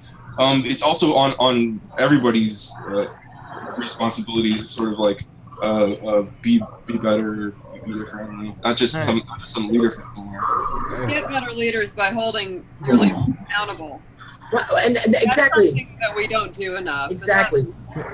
Here's the thing. Also, we're talking strategically. Okay, Bernie Sanders, if he did the mic drop, if he didn't follow the corporate thing, right? No matter what he does, he's going to be reelected as senator. No matter how many times he runs as a senator. Yeah, but if he's thinking of running as president, and I think he is, then that's why he doesn't do that. So. Well, I mean, but think I can't. How can you support him if you know that when push comes to shove, he craps out every time? I don't. Lies in contradiction. It's not a dichotomy. That black and white. I think it is. I mean, I think if he really knew how much people were behind him and how much, if he really understood what he was saying, like he slapped Hillary on the wrist like Hillary slapped Wolf. It's the same type of attitude because he's within the system. somebody has to come out of the system. So I wanted to mention that, like, sorry, I don't know, but I just wanted to mention earlier that, like, on the Vice News, they covered a bunch of things today. I couldn't really keep watching it because it was actually pretty partial about, you know, the centerpiece narrative of Trump, Russia. Okay, so but the Vice News a little bit, like 20-minute video today. At the beginning, they started talking about the UK, and they talked about Theresa May won, and she won, so like her power has the majority. Or wait. Majority out of all plurality. I'm going to read you the quote. I actually typed it out, so I would say right. So it's like, while May's party is the largest party, without a majority, they will be forced to form a coalition or be faced with a stifled government. So while your goal is like to have a leader, my goal is just like on the principles. Like there's a lot of ways that the party went way too neoliberal, way too centrist. I want it to be like not like that. I want it to be more fair. Remove the superdelegates, remove the gerrymandering, and that would be huge. And like also practical things like this, like if the Democratic Party had an influence, had a pressure to where like May over in the UK, they had to actually work with us over here who they've alienated and who they've pushed off, you know, our policies and ourselves and ostracized. I think that would be, we have a real, it's taboo. It's really bad, like to say that the media is the enemy. Like I've seen that on the media, them saying that, right? Like that, like you just have to use them. Well, but I think you have an enemy of sorts within the media, something like a disease in the media, right, or a disease in the DC. And I think that's our biggest problem. I don't know, I mean, if a leader is going to do anything about that, I think it's also public awareness. Well, but it's what the leader talks about, and it's what the leader tells people to do. I mean, you're talking about the telecommunications thing where we got 6 companies that own all the media that paint the narrative, and they're involved in so many other things. You got the crime bill. This is all Clinton stuff, and then you got the Glass-Steagall removal. All this stuff ties in together to make this thing. We can go around the mainstream media. I remember when Obama ran against having corporate money in politics, and whenever Bernie did the same thing, and I don't know why suddenly the Democrats act like nothing's changed. That's the thing that's suspicious. They act like nothing's changed, and the fact is that a lot of things have changed. Policies have shifted. Things aren't like they were before. Bill Maher wasn't like it was before. It's not doing the same thing. Jon Stewart's gone, and like it's dismantling the crap and the lies. They would like catch them in lies and show that in such a beautiful way. That like things have changed culturally, and there's all these young people who are like, you know, 20 and younger. I don't know. There's all these very young people who they're going to believe the narrative. They're creating this whole false world, this whole false. Think about that. Think about what you said. That's what's messed up. And like they're very lock arm in doing so. They blacklisted information and people, and they don't act like nothing. They act like nothing's going on, and it's just very suspicious how they act like nothing has happened whatsoever. Yep. And before Barack Obama left office, he had Homeland Security control the polling machines now. Mm-hmm. Same Progressive did a video on that. Yeah, because that definitely wouldn't have any consequences once Trump comes into office. It's like these. It's like you designed these. Here's the thing: like Barack Obama is a fucking Harvard-educated constitutional lawyer. Surely he had to see the kind of problem that this would have when you're handing over the powers to govern the election machines to the guy you think is Hitler. You know, okay, so 100,000 acres of ours, like national parks, go to like the lumber industry. Under any president, it's 100,000 acres. But everybody who's bought into the Trump hysteria, I like that. They would they're taking the whole damn forest. It's like 300,000 acres. Like everything is completely out of whack. And but that's the good thing. That's the beautiful thing. There's a way for everybody to realize that they're all getting screwed, because it's like 200 people. It's these billionaires. I mean, there's 8 people that own half the world's wealth. Think about that, 8 people. But it's definitely more like 0.1%. It's ridiculous. And the thing is art and culture is the key to painting the narrative. And now that we have the internet, I look at it as a massive thing. If we wanted to actually put Bernie Sanders in or whoever we wanted to, I would say I would rather put Cornel West. To me, that's my man. But if we wanted to put somebody in power, I mean, we could damn near do it all all online because we communicate. We can think about ants. Think about ants. How ants move as a unit. Once people realize, okay, well, here's well, that's why I have this.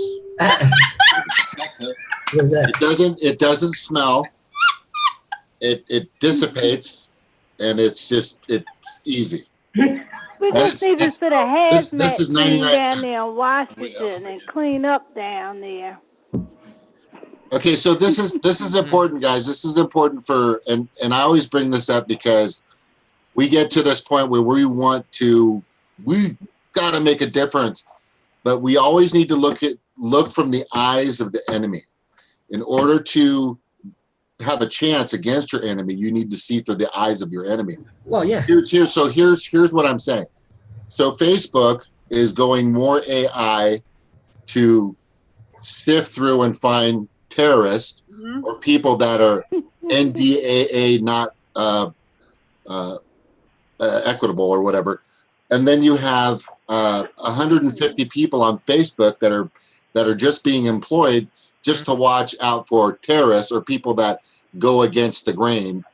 But this is my point. This is my point.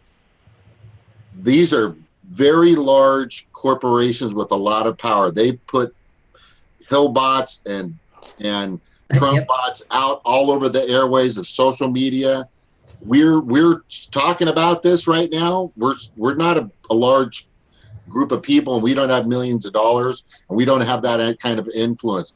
But what Sir Chad is definitely saying, which is great, is that if we find a way to unite the information that we do have with the resources that we do have, I think we've got a fair chance. The only thing is if it starts to get really good, right, that plug, I think, will be pulled. I think if we really start to turn into, instead of a ripple, if we turn into a tsunami, right, I really believe our plug will be pulled. Well, I think it's pretty evident. And see, here's the thing about the establishment. The establishment is almost behind the culture because they're kind of following culture. So if the uniting part is going to be I'm trying to point it, when we have things, okay, the single payer, we have the renewable energy. There's certain basic things that I feel like that everybody can get along. This is how I look at it. Like I say, cannabis is the main number one issue because there's so many, the pharmaceutical to the justice system, all these people that are making money off people. I mean, blacks and whites smoke at the same rate, but blacks are almost 5 times as likely to get arrested longest sentences. And this obviously creates the culture.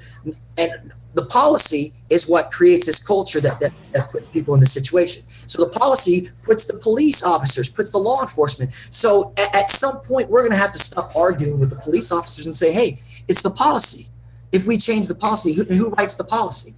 Okay, it's the people with the money. And why did they write the money? So it's when we talk to people, we have to talk to people in their language and specifically. Identity politics is important as long as you keep going down that rabbit hole and you're able to be specific to somebody and say, okay, hey, you may experience these certain circumstances. You may not see it like this, but we recognize your fears and your view of the world. Here's a specific language to make you understand where you're getting screwed over by the system.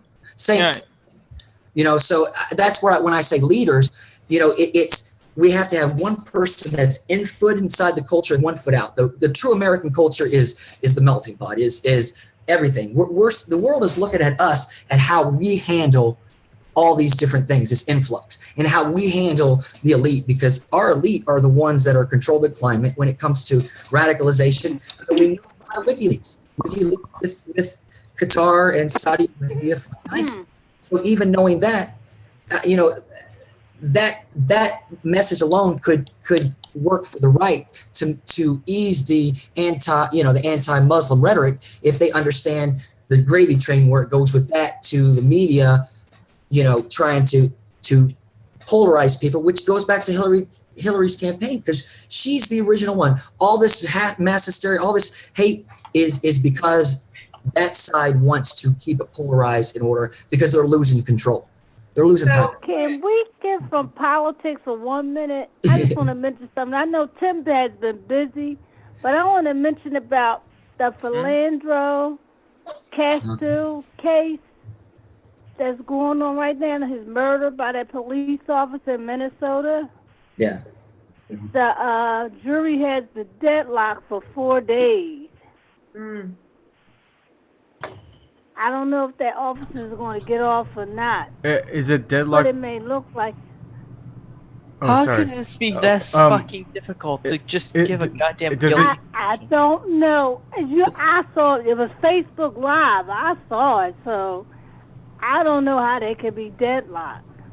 Is it where they need a unanimous decision by the jury, or do you know how many people? It's a jury. I'm not sure how many people I was trying to find out, but I couldn't. But it was mostly whites and 2 African Americans on the jury. Seems legit.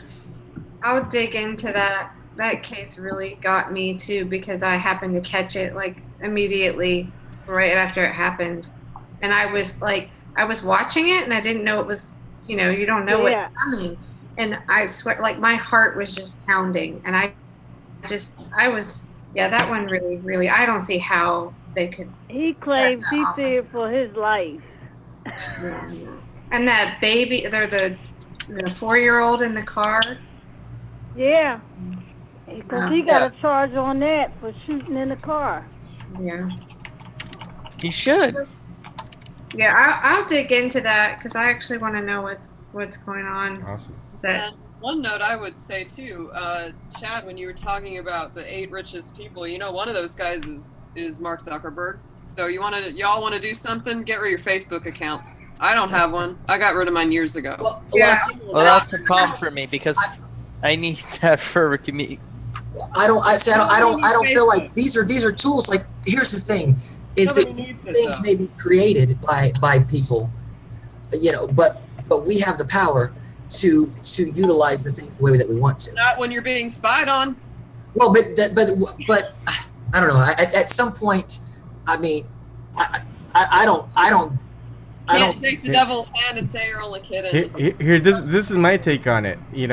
What's important to them is real information.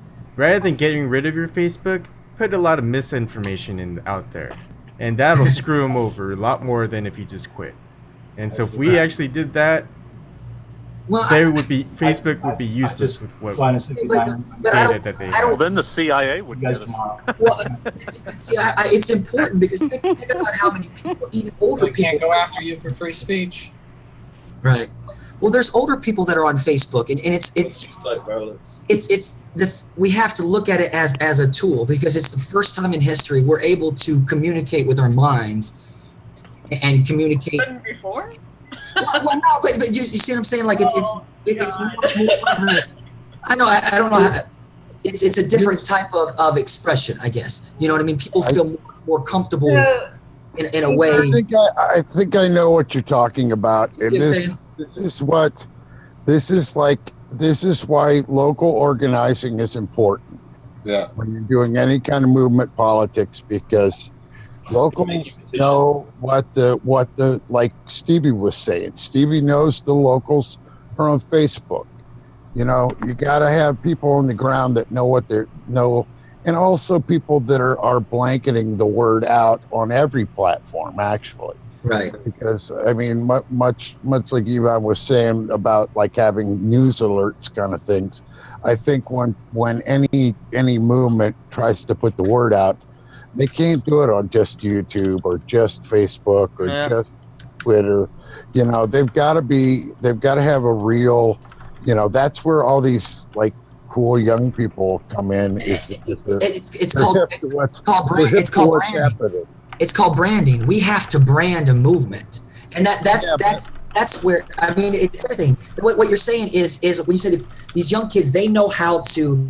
It's about the memes. It's about creating what's pop culture in order to make that we need to make pop culture being against a certain type of perspective. You know what I mean?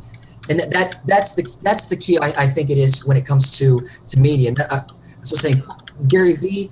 I mean, I talk him up. I mean, seriously, the guy nails it, and what he's trying to do.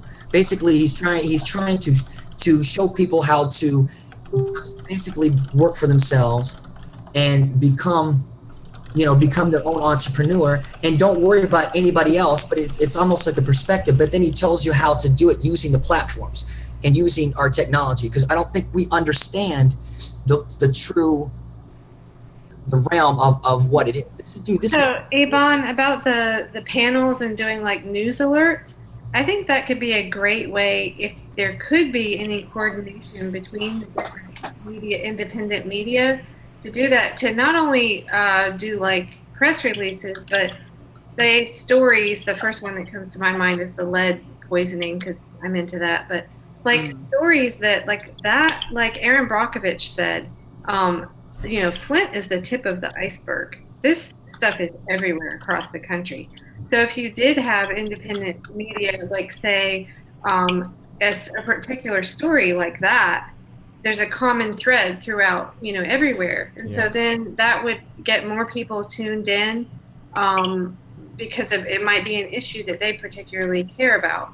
And then also on that, it was kind of where I was going with the panel idea about different topics, because you could have that, we did kind of sort of one on food, but I think we just all end up sort of talking about everything. But anyway, if you had like experts that come on to talk about X subject, and you kind of have sort of a common thread, I don't know, I think it would pull in more viewers, more people that maybe aren't wanting to just talk politics, but they want to talk about Steve Harvey. That's really amazing. It's really amazing that people wouldn't want to like get more exposure of whatever, if somebody even has any audience at all, like cross exposure, that they would like turn down that benefit just because they're afraid to like throw down in debate, discussion, argument. I mean, basically, they're I have an idea. Steve Harvey had Go ahead. Steve Harvey have a comedy show on the radio, and somebody called in from Flint, Michigan, picking with him about Cleveland losing the. Right, I heard about those. Yeah, and he told the guy that go enjoy the brown water. Enjoy the brown water. He got heat on that. The mayor sent him a letter. The mayor of Flint sent him a letter. So sponsors may be pulling away from him.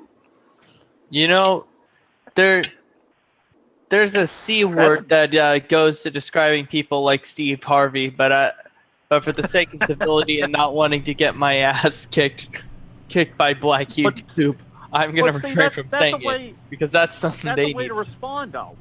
That's a way to respond, and that's a way to use social media in a positive way. Immediately, Steve Harvey got smacked down.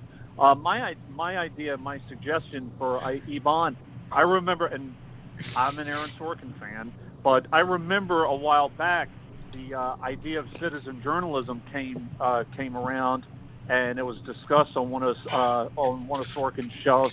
I mean, as citizen journalists, if we're going to really do this, we should train each other on how to do research. Ebon, he did a phenomenal piece just a few hours ago.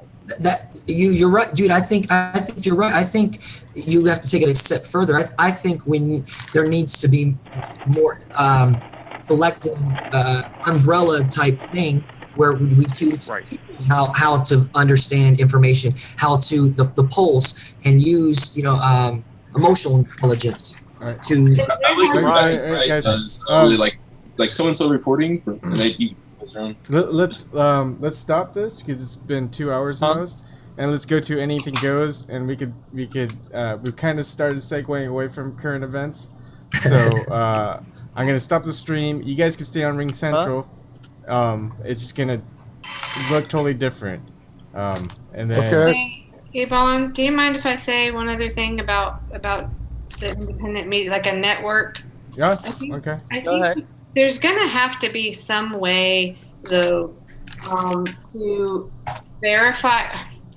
There are certain people on. I know some stuff came up about George Webb and Jason Goodman, like the video you did about like where's your source, where some evidence.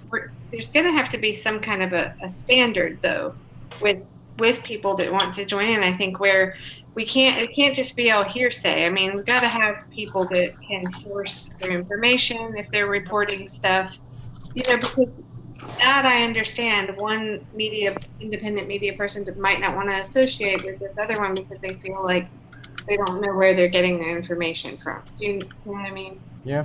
I don't know how to do that, but yeah, that's important, I think. No, I agree. Yeah. Oh, go ahead, Ebon. No, that's it. So stay tuned, everyone. Everyone on chat. We're gonna continue on. It's just gonna be called Anything Goes with Eric. He will be hosting that. Oh, thank you. The trigger. And so the current events talk, which is gonna be purely after hours, is just gonna stay with after hours. So, all right. That's the format. That's the format. Yeah. Now let everybody know that just came on. That's what we're doing now, because we don't like to mix it up. So we're going to just talk about the current events until a certain time, and then get crazy and start hula dancing. Yeah, you could chill out with anything goes type of talk. While we watch James. I just realized. All right. Give me. Okay, we so just I'm spent- stopping the stream.